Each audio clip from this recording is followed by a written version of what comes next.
Sud Radio, les vraies voix qui font bouger la France, 19h-20h, les vraies voix citoyennes, Aurélie Gros, Stéphane Pellet. Comme tous les lundis, nous sommes en compagnie de notre duo de co-présidents, Aurélie Gros et Stéphane Pellet, co-président du G500. Vous m'avez rétabli dans ma co-présidence. Ah oui, mais vous savez, comme Andorre, il y a des co-princes, c'est l'ancien nom de Sud Radio, Radio Andorre, qui sont le président de la République et l'évêque d'Urgell en Espagne. Vous êtes les co-présidents du G500, ça vous va ? Oui, non mais bon, ça vous fait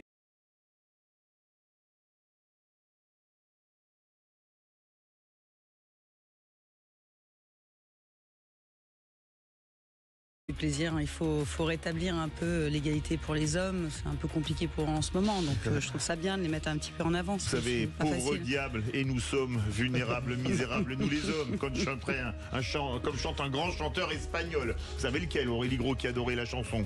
Là, comme ça, non, c'est lequel? Julio Iglesias. Oui. Jules Deséglises. Absolument, traduit en français. Comment va le G500? Beaucoup de bonnes nouvelles? Madame la Présidente, c'est à vous. Là, je vous en prie.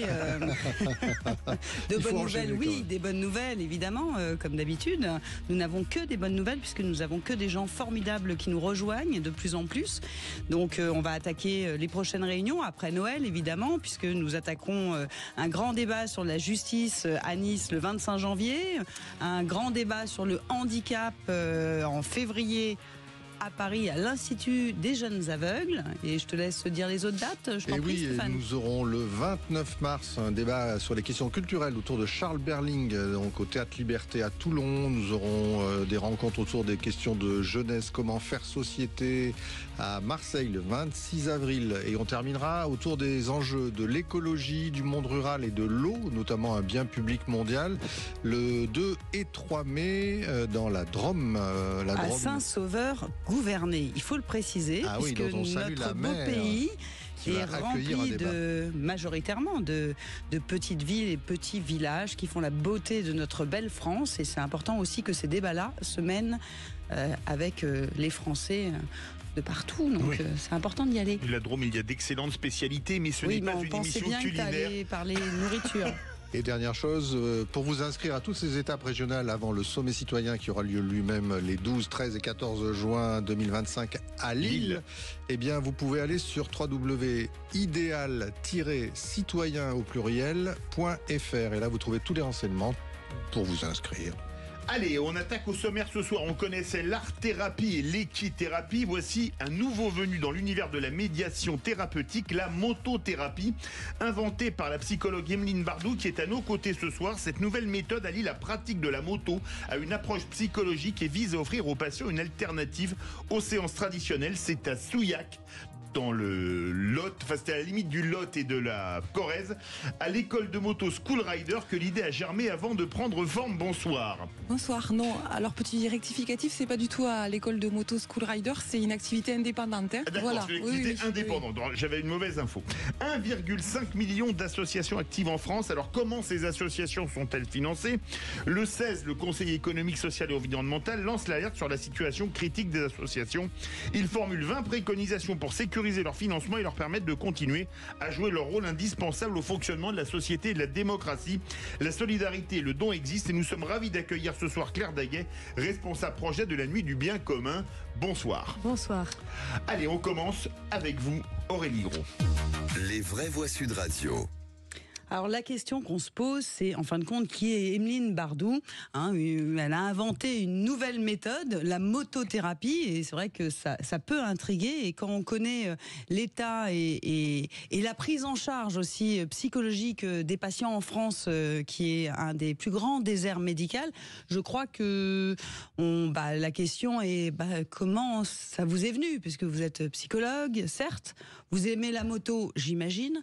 Mais voilà, pourquoi, comment vous avez inventé cette nouvelle méthode qui est unique en France? Oui, c'est une méthode qui fait l'objet d'un dépôt de brevet, à l'Institut national de protection des innovations et qui est soutenu par l'université, puisque je suis aussi chercheuse et associée d'un laboratoire de recherche à l'université Toulouse de Jean Jaurès.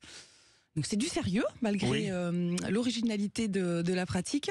Et donc c'est venu en effet sur un constat de défaillance. Je rejoins ce que vous avez introduit, Aurélie. Donc un constat de défaillance du système d'accompagnement traditionnel de soins.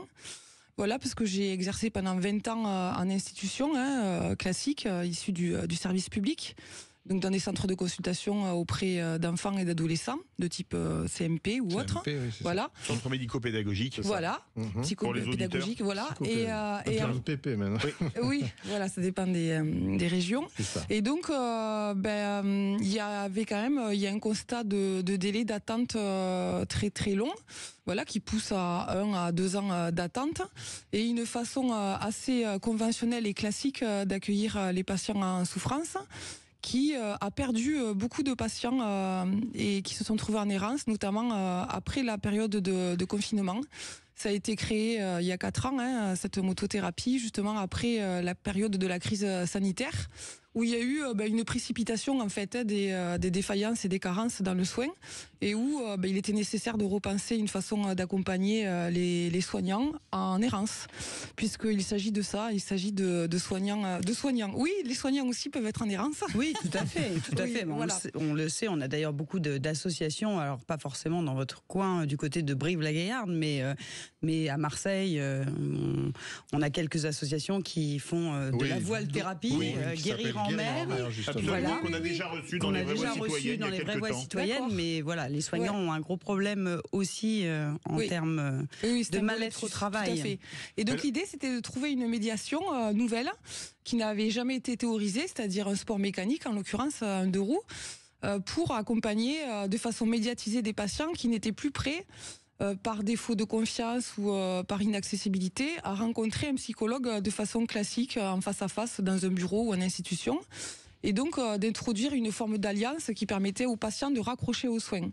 Un des leviers principaux justement de la motothérapie, c'est de permettre un cadre de consultation atypique qui permet de raccrocher aux soins, d'une part, et donc qui attire beaucoup de personnes qui ont été Mais vous êtes psy et bikeuse, comment vous est venue l'idée ?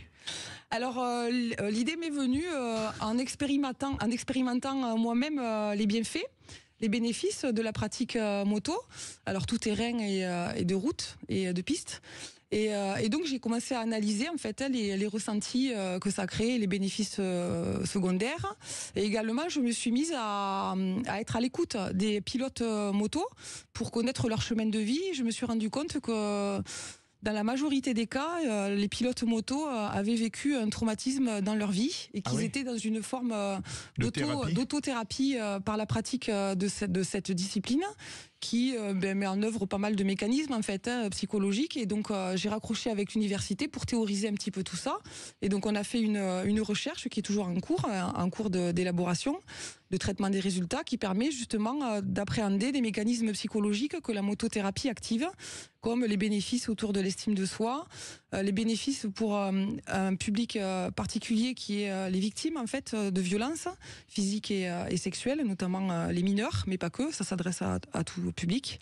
Et donc pour traiter ce qu'on appelle le stress post-traumatique. Voilà. Et donc on théorise et on s'est rendu compte qu'il y avait énormément de bénéfices par rapport à ces processus. On va en discuter dans quelques instants, mon cher Stéphane Pellet. Vous avez une question au bout des lèvres. Mais vous savez, ça s'appelle un excellent teasing en radio parce qu'il faut bien vivre. Bien sûr. On fait une courte page de pub et on se retrouve tout de suite. À moto. Et on revient à moto. Ça me rappelle d'ailleurs une chanson de Edith Piaf. L'homme à la moto. Alors je croyais que tu allais dire Brigitte Bardot. Ah bon, il y en a tellement. Sud Radio. Parlons vrai. Parlons vrai. Sud Radio. Sud Radio, les vraies voix qui font bouger la France. 19h-20h, les vraies voix citoyennes. Aurélie Gros, Stéphane Pellet. Je n'ai besoin de personne en Harley Davidson. Ah bah oui, allez-y là. Ah non, Je ne reconnais plus personne en Harley Davidson. Évidemment, parce qu'on parle de motothérapie en compagnie d'Emeline Bardou. Les mots d'enfant, les mots résilients. Et vous liez... Non, mais moi je voulais savoir exactement comment ça se passe, parce que spontanément j'aurais tendance à dire que ceux qui font déjà de la moto, c'est plus difficile que ce soit une thérapie, alors que vous prenez des gens, donc dans le cadre de soins, il faudrait que vous nous expliquiez bien exactement le parcours, qui donc plutôt ne connaissent pas la moto, c'est ça? Oui. Est-ce que vous voulez qu'on écoute un témoignage? Allez. Eh bien écoutez, on écoute un témoignage. Ça me permet en fait d'être dans quelque chose de physique déjà, de pas être tout le temps dans le mental. Emeline, elle a une approche qui est de psychologue et du coup elle est aussi hyper encourageante, elle arrive à cerner les personnes, de pourquoi elles viennent et du coup de réagir en fonction aussi. Voilà, c'est justement la vérité du témoignage. Et maintenant, il faut que vous nous expliquiez cette méthode. Oui. Alors cette méthode, elle allie justement une posture et une démarche de psychologue. C'est pour ça qu'on l'appelle thérapie. Ce n'est pas une pratique de sport adapté. On n'utilise pas juste la moto pour un public spécifique. On utilise une méthodologie dans l'accompagnement qui permet justement, dans un premier temps, de recevoir dans tous les cas les patients au moins avec un premier entretien psychologique qui permet de recueillir un peu l'histoire de la personne et sa souffrance. Et ensuite, ça allie aussi une méthodologie qui guide à apprendre à faire de la moto, puisque la plupart des personnes n'ont jamais fait de moto de leur vie en utilisant le motocross. Mais alors, c'est-à-dire que le patient vous appelle, Oui. ou le parent de Oui. l'enfant patient vous appelle, mais il vous appelle pas pour faire de la motothérapie, il vous appelle en tant que praticienne ou Oui, parce qu'ils sont intéressés par le concept? Les deux. Les deux. Donc, Donc, quelqu'un peut vous appeler Et pour quelle une tranche séance d'âge, psy d'ailleurs, et il ça finit sur une moto. Oui. D'accord. Je vais éviter de vous appeler, moi. Tout à fait. La tranche d'âge aussi, c'est Oui, quoi? alors la tranche d'âge, c'est à partir de 6 ans, donc Ah oui, quand même. voilà, Ah oui, c'est l'âge de début. c'est classe Et biberon. puis il n'y a pas d'âge limite en fait. Ce qui va limiter, c'est les conditions physiques, mais bon, il suffit juste d'être en capacité de faire du vélo avec de l'équilibre et vous pouvez faire de la moto, ce qui se pratique pour tout le monde. Avec succès au bout de 20 minutes. Et personnes en situation de handicap également? Oui, alors il y a un public de personnes en situation de handicap, notamment des personnes avec des troubles du spectre autistique, des personnes qui ont des troubles spécifiques des apprentissages, qui ont beaucoup de déficits au niveau de leur confiance en eux, des personnes décrocheurs scolaires, et puis on a une voie d'entrée particulière qui est justement avec l'association Les mots d'enfants, les mots résilients, un public de victimes de violences sexuelles, notamment mineurs mais aussi majeurs. Voilà, ce sont des personnes pour qui la parole directe est très menaçante et qui ont besoin d'avoir un médiateur neutre, en l'occurrence un objet, pour justement rentrer dans une relation de confiance et dépasser leur peur. Moi, ce qui m'a beaucoup plu aussi, c'est que, parce que j'ai l'occasion de travailler sur ces questions dans d'autres fonctions, c'est cette histoire du décrochage scolaire. Vous savez que la France a encore 90 000 à 100 000 à peu près décrocheurs scolaires par an. Qu'est-ce que ça change? Qu'est-ce que ça permet de vaincre? Alors il y a une résonance particulière pour les décrocheurs scolaires puisque ils viennent dans un milieu qui ne rentre pas dans un code social et qui a dû faire partie d'un décrochage d'un accompagnement classique. Et donc, il y a une identification en fait à cette modalité d'accompagnement qui, je veux le dire quand même, a deux particularités. Dans le cadre d'une désobéissance à ce qu'on a appris en tant que psychologue. La première particularité, c'est de se retrouver en situation de mêmeté, horizontale, pas de façon verticale, avec un soignant et un patient en face à face. On est pareil, en fait, on est habillé de la même façon et on est côte à côte, dans une forme de proximité. Et donc, en introduisant une forme d'humanité, en fait. Voilà, une humanité dans le soignant, ce que l'institution n'encadre pas du tout. Et la deuxième chose, et là je terminerai sur ça, c'est qu'en fait ça introduit une désobéissance dans le but et la posture du psychologue qui a appris à aider en accompagnant la souffrance, voilà, mais pas en proposant un accompagnement par du plaisir. Et la motothérapie, ce qu'elle a de particulier, c'est qu'en fait elle procure du plaisir avec une libération d'hormones de plaisir, d'endorphines. Et c'est des patients en fait qui peuvent recevoir du plaisir dans l'accompagnement thérapeutique. Et ça, c'est nouveau. Et aujourd'hui, vous êtes parce qu'il vous faut des terrains pour pouvoir pratiquer, parce que avec dans une forme d'encadrement, des financements, j'imagine, pour acheter le matériel, parce que vous devez avoir un certain nombre de matériel. Vous avez des aides Alors, on a eu des aides qui ne sont pas pérennisées. En fait, la plupart de notre fonctionnement repose sur des aides de fondation, voilà, qu'on renouvelle chaque année par des appels à projets. Sinon, en fait, on fait l'effort de le rendre participatif pour un public qu'on cible en situation de précarité, et on laisse cet accompagnement participatif et accessible spécifiquement. Mais comment ça se passe, pardon, vous qui êtes psychologue et bikeuse, je le rappelle. La thérapie se passe notamment parce que ça touche quand même, par exemple, des personnes, des mineurs qui ont été victimes d'agressions sexuelles. C'est, on connaît la thérapie éthologique, je crois, avec des chevaux. La moto remplace le cheval, même si la communication est différente. Et il y a la thérapie avec vous. Comment ça fonctionne? Alors ça fonctionne, comme je vous l'ai dit, par la double voie, c'est-à-dire la voie de l'entrée avec des entretiens psychologiques qui peuvent avoir lieu par alternance avec les séances de moto. Mais la séance de motothérapie, ce qu'elle a de différent avec le milieu du sport moto classique, et là aussi il a fallu désobéir au code du sport moto, c'est justement de ne pas être centré sur la performance mais sur la pratique, et de verbaliser beaucoup pendant le temps de la pratique moto, puisque la pratique de la moto va soulever beaucoup d'émotions et va permettre justement des situations d'échange avec le patient. Alors vous êtes en lien avec l'université de Toulouse pour votre recherche, mais j'imagine que en prenant un peu de hauteur, vous avez envie que tout ça se développe. Vous êtes basé de façon très régionale, mais vous êtes en train, j'imagine, de chercher comment faire rayonner tout ça. Alors oui, les partenariats, ils sont au niveau national, puisqu'on travaille avec un centre d'addictologie en Bretagne, à Kerpap, qui nous accompagne pour la 3e année pour proposer des séjours motothérapie auprès de patients adultes hospitalisés en addictologie. Il y a aussi parce que pour nos auditeurs, on peut être de quelle région pour faire appel à vos services, soit directement, soit au travers d'une thérapie qui a été alors autour de la pratique, c'est-à-dire l'Haute-Corrèze, Dordogne.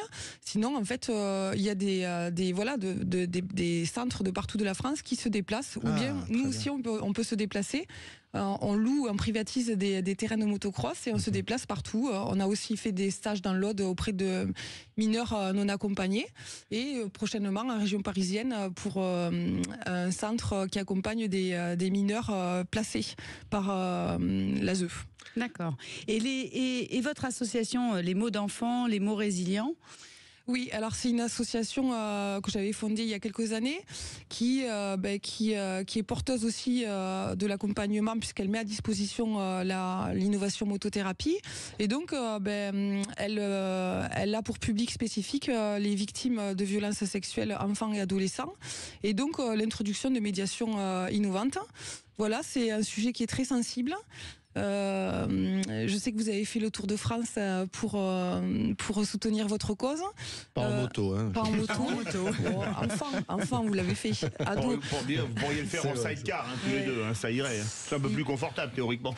Mais ça fait partie justement des publics cibles, puisqu'en fait il y a une identification à la puissance qui permet de dépasser tous les processus de victimes. Alors Claire Daguet, puisque tout à l'heure on va parler de la nuit du bien commun, mais pour conclure entre guillemets provisoirement sur ces questions de motothérapie et des soutiens qu'on peut apporter, puis d'ailleurs il faudra donner vos coordonnées puis que tout le monde puisse vous aider. Ça c'est mon mot, ça, c'est pas le tien, c'est pas un beau projet, ça, que vous pourriez soutenir dans le cadre de la nuit du bien commun? Et ça serait super que vous puissiez candidater à la nuit du bien commun à Toulouse, dont l'appel à candidature d'ailleurs a lieu en ce moment.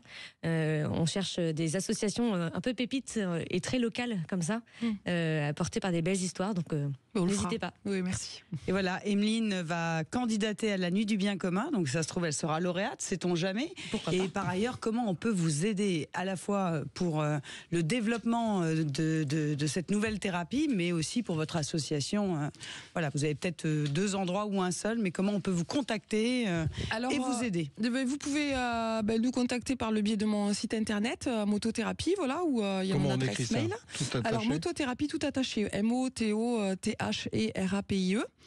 Vous pouvez nous aider, vous le faites déjà en fait, en permettant que cette pratique elle soit visible. et qu'elle puisse évoluer un peu partout. L'objectif, c'est de créer un organisme de formation pour transmettre cette pratique à d'autres professionnels. D'ailleurs, si d'autres professionnels qui nous écoutent font de la moto, ils peuvent vous contacter pour échanger avec vous. Ah oui, tout à fait. S'il y a des psychologues qui adorent la moto, qui sont aussi bikers, ils appellent Emeline. Oui, s'il vous plaît, vous êtes peu nombreux en France, s'il vous plaît. Le moins qu'on puisse dire, c'est que cette émission a commencé sur les chapeaux de roue.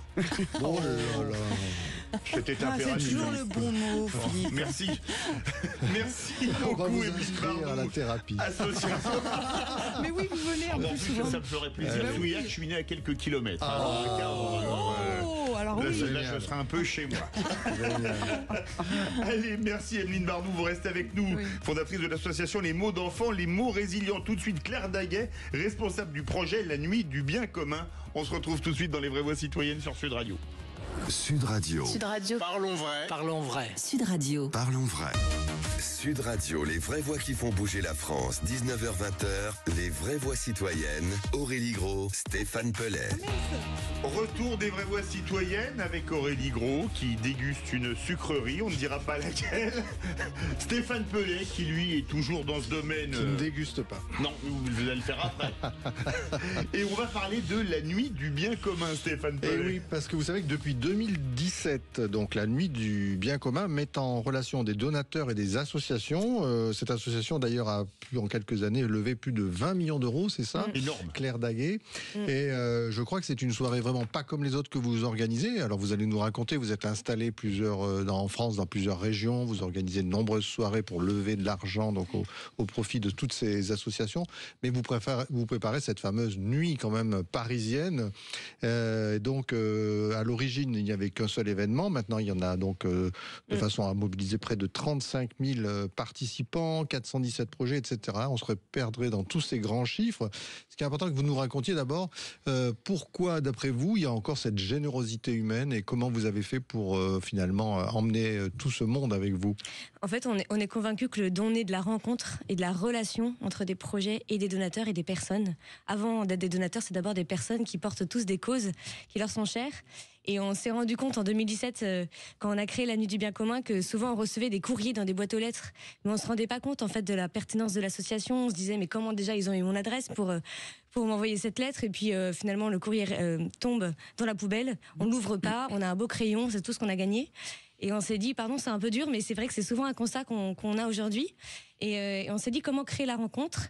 Et finalement a germé dans notre tête l'idée de pourquoi pas créer une soirée dédiée aux associations en les faisant pitcher leurs projets comme des entrepreneurs face à des investisseurs, mais là c'est des assos face à des donateurs.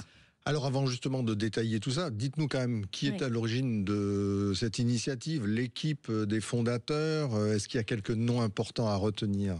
Alors, plus que des noms, c'est d'abord des états d'esprit. Je dirais que c'est vraiment des personnes qui avaient à cœur de réconcilier un peu des entrepreneurs qui avaient envie de s'engager et des associations qui le croisaient et qui disaient mais cet asso, c'est une pépite, en fait, elle a besoin de soutien, donc allons, donnons-lui une voix. Et donc on avait des entrepreneurs à succès, on avait des personnes qui avaient du réseau, des pros de l'événementiel, et ça a fait un beau mélange. Oui, parce que ce qui est impressionnant, c'est qu'en quelques années, parce que c'est assez récent, en fin de compte, 2017, ça fait 7 ans. C'est hier, vous Sans avez être très bon en levé mathématiques, plus de 20 millions d'euros pour toutes ces associations. Et c'est des chiffres réels, c'est pas des chiffres qu'on a gonflés. Non, mais on n'en doute pas. On se souvient des super-héros au grand cœur qui sont passés l'année dernière, qui étaient venus, parce que généralement, ils ont, si je me trompe pas, en prévision un budget à atteindre.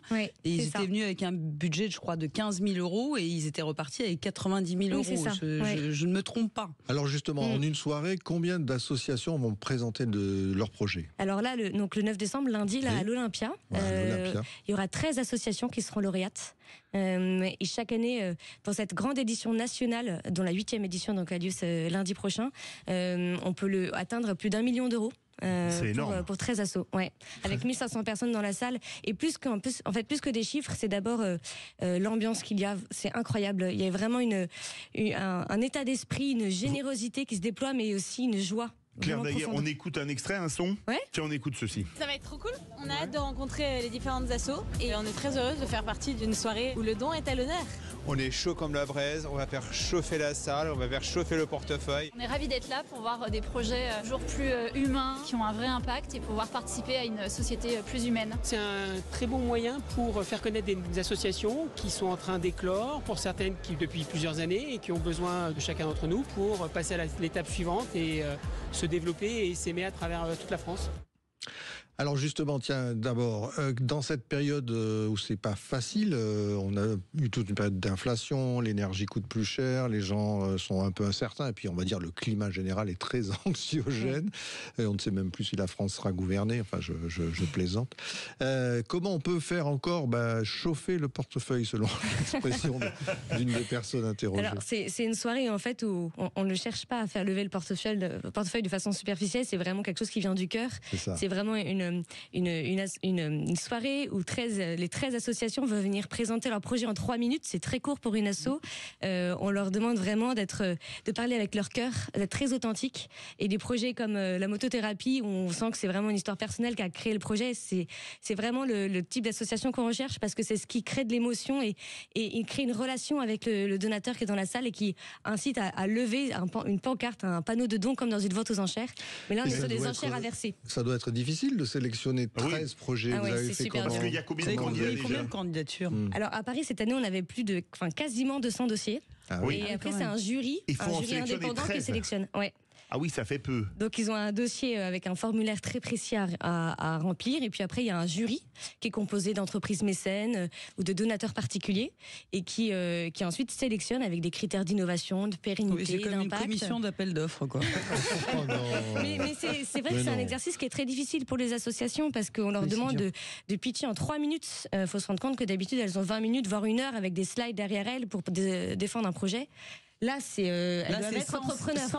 Sans slide, sans rien. Sans rien, elles ont juste 3 photos qui défilent. Non mais là vous avez raison, ce qu'il faut c'est déclencher l'enthousiasme de tous ceux qui sont dans la salle. Vous avez dit 1500 personnes que vous attendez donc à l'Olympia, mais je crois qu'on peut encore s'inscrire, il faut le redire. Oui, il y a encore de la place, n'hésitez pas à venir. D'ailleurs, vous nous donneriez tout de suite la manière de s'inscrire. Eh ben, rendez-vous sur le site de la nuitdubiencommun.com, tout attaché, et vous pouvez vous inscrire à l'Olympia pour lundi. Ah bon, on peut s'inscrire. Mais vous avez fait des petits, parce que j'ai entendu qu'a priori, il y aurait une nuit du bien commun à Toulouse aussi. Et oui, tout à fait. En fait, alors expliquez-nous comment les petits se sont faits, dans le temps, dans quelle ville. Bon, déjà, Toulouse, c'était incontournable, c'est la plus belle ville du monde, ça va de soi, sans aucun chauvinisme. Il y a des gens qui savent de quoi ils parlent ici. Alors, je suis lyonnaise et je dirais que c'est la plus belle ville du monde, mais pardon. Allez-y, Claire. Allez-y, Claire. Il y a la 4e édition d'ailleurs à Lyon qui va avoir lieu en mai. Non, mais en fait, on s'est rendu compte que au-delà de l'édition nationale qu'a lieu à Paris, en fait, des donateurs, des personnes qui voulaient s'engager nous ont appelés, des assos aussi nous ont appelés en disant mais venez chez nous. En fait, on cherche aussi des financements et votre projet, votre association et votre projet est génial. Donc venez en fait vraiment nous donner l'opportunité aussi de nous faire connaître. Et c'est comme ça qu'aujourd'hui on est présent dans une vingtaine de villes en France. Donc, dans une vingtaine de villes en France, on peut en dehors des 13 projets sélectionnés pour la nuit du bien commun à l'Olympia, donc lundi à Paris, on peut s'inscrire encore sur certaines grandes villes. Eh bien, on a la soirée de Bordeaux qui a lieu mercredi. Donc n'hésitez pas à y aller. Puis, Maxime, notre réalisateur, dit dans le casque la plus belle ville du monde. Vous avez compris qu'il est bordelais. Bon, je ne vais pas répondre, parce que moi j'avais envie de dire il y a la nuit du bien commun au Coudray-Monceau, parce que bon, la plus belle ville du monde se trouve dans le 91. Mais bon. Donc vous êtes la mère? Oui, accessoirement. Donc une vingtaine de villes, on peut s'inscrire. Quel est le niveau d'aide finalement qu'on arrive à faire sortir de tout ça à peu près pour une association? C'est très variable, ça dépend vraiment de plein de facteurs, donc je vous les décrirai pas là parce que c'est pas le plus intéressant, mais on s'attache vraiment à ce que les associations fassent des demandes qui soient corrélées à leurs projets, à leurs demandes et à ce dont ils peuvent, ce qu'ils peuvent utiliser. Mais c'est vrai qu'à Paris, on peut collecter de 20 000 à 150 000, voire 200 000 euros. À Paris, une fois, une association avait été incroyable, elle avait soulevé les foules et on avait Là, on avait perdu le contrôle. Alors, vous êtes dans une vingtaine de villes, donc Bordeaux, Toulouse, Lyon, vous êtes lyonnaise, et lesquelles autres? Genève, Marseille, Genève, Rennes, même à l'étranger. Très belle ville française. Bruxelles, Nantes, Bruxelles. Rennes. Bruxelles aussi. Ouais. Belgique. Ah oui, effectivement. Ouais. On a des projets à La Rochelle, donc pourquoi Oui. pas. Des projets au Havre également, à Rouen, on est. D'accord. Et dans les candidatures d'associations, alors pas que sur Paris, mais même en province, vous arrivez à toucher les associations des villages, voilà, ils arrivent à, voilà, ils connaissent, vous arrivez à communiquer. C'est vraiment notre but, mais on n'est pas encore assez connus de toutes les associations, et c'est pour ça que c'est une belle tribune que vous me donnez ce soir, parce qu'en fait, ça permet vraiment de faire connaître la Nuit du Bien Commun, qui est vraiment une asso ouverte à tous, toutes les associations. Vraiment, il n'y a aucun critère autre que la qualité du projet, son service d'intérêt général, et on est vraiment attaché à défendre toutes les causes. Et juste au moment de passer la parole au roi de la publicité, Philippe David, donc on vous dit que les 3 premières associations, hein, c'est ça Aurélie, qui seraient arrivées dans votre classement entre guillemets, et viendront inviter dans les vraies voix citoyennes. Voilà, on en rajoute. Ça, c'est une bonne chose. Ça, c'est utile, mais c'est pas fini, parce vous avez encore plein de choses à nous dire sur la Nuit du Bien Commun, mais il faut faire une courte pub, on se retrouve dans quelques instants. Sud Radio, les vraies voix qui font bouger la France, 19h-20h, les vraies voix citoyennes, Aurélie Gros, Stéphane Pellet. Retour des vraies voix citoyennes avec bien sûr Aurélie Gros et Stéphane Pellet, et on parle avec Claire Daguet de la Nuit du Bien Commun qui se tiendra lundi soir prochain à l'Olympia. Mais il y a beaucoup de petits maintenant dans une vingtaine de villes de France et à l'étranger, vous le disiez, Genève et Bruxelles entre autres pour l'étranger. Comment est-ce que ça se passe pour s'implanter dans des grandes villes de province en arrivant de Paris? Merci de poser la question, parce que c'est l'occasion de rendre hommage à des personnes qui nous aident beaucoup en local, qu'on appelle des pilotes, mais ce sont des bénévoles qui donnent de leur temps. La radio du dernier kilomètre, donc évidemment en local, c'est normal. C'est parfait. En fait, on est souvent appelé par des personnes en local qui nous disent mais votre projet est absolument génial, et il manque quelque chose aujourd'hui dans ma ville, dans mon territoire, pour mettre en valeur des belles associations. Et je sens qu'il y a des personnes qui veulent sortir un peu des associations traditionnelles qu'on leur présente et qui veulent découvrir des nouvelles assos aux projets un peu pépites et innovants. Alors avant que vous nous racontiez quelques exemples de très beaux projets que vous avez aidés, pour lesquels vous avez donc levé des fonds, un tout petit hommage à l'une des marraines, comment vous disiez, historiques. L'animatrice historique. Cécile de Minibus, donc qu'on embrasse tous. Hein, oui, mais qui est la marraine d'un autre événement exceptionnel qui s'appelle le Trophée Sud Radio, quand même, et qui va être ouvert à partir de janvier, mais on en parlera. Alors Claire Daguet, donc vous êtes une coordinatrice, une chargée de projet donc de cette Nuit du Bien Commun. Quels sont donnez-nous un peu envie avec quelques projets récents qui ont été donc aidés financièrement.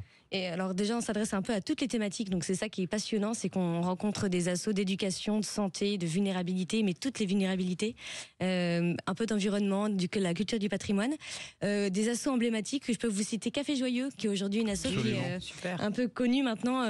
Beaucoup d'entreprises ont des capsules de Café Joyeux, et c'est une association qui est passée en 2017 sur la première soirée de la Nuit du Bien Commun. Alors c'est une association qui fait fabriquer du café, qui favorise l'emploi des personnes en situation de handicap. C'est ça. Et qui ont des cafés donc qui emploient des personnes en situation de handicap, notamment handicap de la trisomie, et puis qui fabriquent aussi des cafés à capsules ou en grains, et ils ont été lauréats au tout début de leur projet, et aujourd'hui ils se déploient leurs propres ailes, donc c'est magnifique. Pour en lien avec l'actualité, on a l'association Lazare qui a un bateau sur le Vendée Globe. Lazare, nous avions donc reçu une de ses responsables, c'est un truc absolument génial. Qui fait quoi exactement? C'est des colocations entre sans-abri et jeunes pros. Magnifique, oui c'est vrai. Mais pour le rappeler à l'antenne quand même. Ils arrivent à récupérer donc des biens par des legs, ou des sociétés mettent des biens immobiliers, donc du type un petit immeuble dans une ville, et on fait cohabiter en effet des jeunes très insérés dans leur boulot, etc., avec un certain nombre de personnes en situation, disons, de précarité. Et souvent ça se passe très très très bien. C'est une asso absolument incroyable. Et effectivement, ils ont un bateau, et ils avaient fait d'ailleurs un clip exceptionnel. Je recommande à tous les auditeurs d'aller le voir, parce que drôle, décalé. Et c'est... Alors Claire Daguet, vous disiez aussi qu'il y a d'autres moyens d'aider finalement, parce que vous avez envie de déclencher une sorte de buzzer de l'aide providentielle ou presque par rapport à ces associations qui proposent leurs projets. Ce que vous dites, vous, c'est qu'on peut avoir envie d'aider par plein d'autres formes. C'est ça.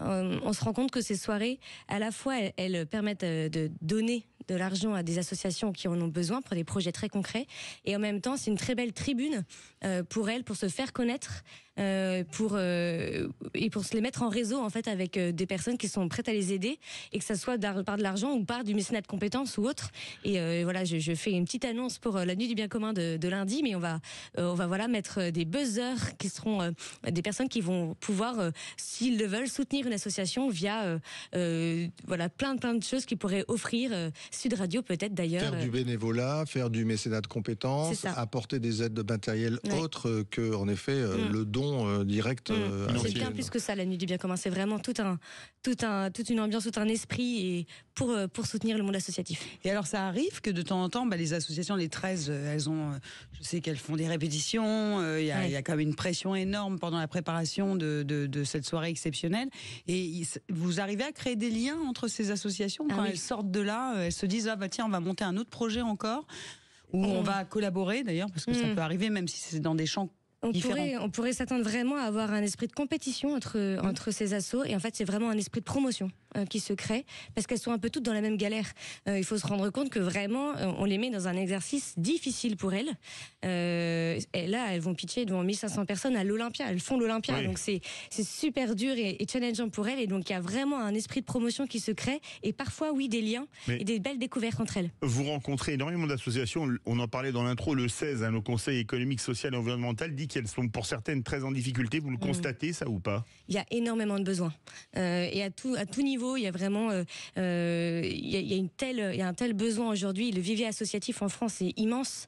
Il y a des thématiques qu'on rencontre 1 500 000 associations actives. Et ils sont du boulot, 70 000 par an. Et là, on n'est qu'une goutte d'eau, et notre objectif, c'est de pouvoir vraiment aider le maximum d'associations.